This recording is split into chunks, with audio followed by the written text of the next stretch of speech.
Assalamualaikum, dear students. I hope you all are doing well.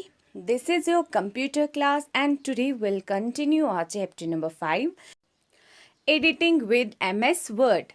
And today our topic will be Create, Open, and Save a Document. This is the part 2 of the video. So, students, let's begin.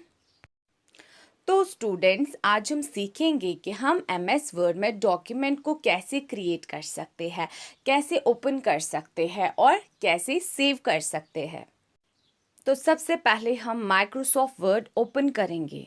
उसके लिए आप यहाँ पे start button पे click करेंगे और उसके बाद ऑल प्रोग्राम्स में क्लिक करेंगे और फिर आप यहाँ पे माइक्रोसॉफ्ट ऑफिस पे क्लिक करेंगे और यहाँ पे आपको माइक्रोसॉफ्ट वर्ड 2010 का प्रोग्राम मिलेगा। आप इस पे क्लिक करेंगे और आपका माइक्रोसॉफ्ट वर्ड यहाँ पे ओपन हो जाएगा।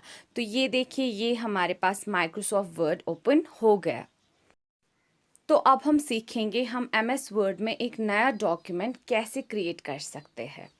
तो एक न्यू डॉक्यूमेंट क्रिएट करने के लिए आप फाइल में जाएंगे और वहाँ पे आप न्यू पे क्लिक करेंगे और ब्लैंक डॉक्यूमेंट सेलेक्ट करेंगे और फिर क्रिएट पे क्लिक करेंगे तो आपका न्यू डॉक्यूमेंट यहाँ पे क्रिएट हो जाएगा। तो आप स्क्रीन पे देख सकते हैं यहाँ पे डॉक्यूमेंट 3 क्रिएट हो गया क्योंकि डॉक्यूमेंट 1 और डॉक्यूमेंट 2 हमने पहले से ही क्रिएट किया था। इसके बगैर आप कीबोर्ड शॉर्टकट कंट्रोल एन का यूज़ कर सकते हैं एक नया डॉक्यूमेंट क्रिएट करने के लिए। तो यहाँ पे मैं कंट्रोल+N प्रेस करूँगी तो ये देखिए यहाँ पे एक नया डॉक्यूमेंट क्रिएट हो गया। डॉक्यूमेंट 4 यहाँ पे क्रिएट हो गया। अब हम सीखेंगे कि हम MS वर्ड में एक एग्जिस्टिंग डॉक्यूमेंट को कैसे ओपन कर सकते हैं। तो उसके लिए आप फाइल पे क्लिक करेंगे, फिर आप ओपन पे क्लिक करेंगे और जो भी फाइल या डॉक्यूमेंट आपको ओपन करना है उसको आप सिलेक्ट करेंगे। तो यहाँ पे मैं H1N1 फाइल ओपन करना चाहती हूँ तो इसको मैं सिलेक्ट करूँगी और फाइल सेलेक्ट करने के बाद यहाँ पे हम ओपन पे क्लिक करेंगे और ये देखिए हमारी फाइल यहाँ पे ओपन हो गई। और इसके बगैर हम कीबोर्ड शॉर्टकट कंट्रोल-O से भी फाइल को ओपन कर सकते हैं।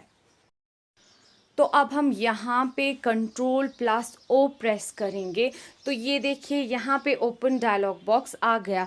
तो जो भी फाइल हमें ओपन करनी है उसको हम सेलेक्ट करेंगे। तो यहाँ पे मैं H1N1 सेलेक्ट करती हूँ। उसके बाद हम ओपन पे क्लिक करेंगे तो ये देखिए हमारी फाइल यहाँ पे ओपन हो गई। तो अब हम सीखेंगे कि हम MS वर्ड में अपनी डॉक्यूमेंट को कैसे सेव कर सकते हैं। तो यहाँ पे आप डिफरेंट तरीक़ों से अपनी फ़ाइल को सेव कर सकते हैं। तो पहला तरीका ये है कि आप फाइल पे जाए, उसके बाद आप सेव पे क्लिक करें और आप अपनी फ़ाइल सेव कर सकते हैं। या आपको ऊपर क्विक एक्सेस टूल बार में सेव कमांड मिलेगी, आप उस पर क्लिक करके अपनी फ़ाइल को सेव कर सकते हैं। तो यहाँ पे हम सेव कमांड का यूज़ करेंगे जो कि क्विक एक्सेस टूल बार में है। तो मैंने इस पर क्लिक किया और यहाँ पे save as dialog box open हो गया। तो यहाँ पे आप फाइल नेम में अपनी फ़ाइल का नेम एंटर कर सकते हैं।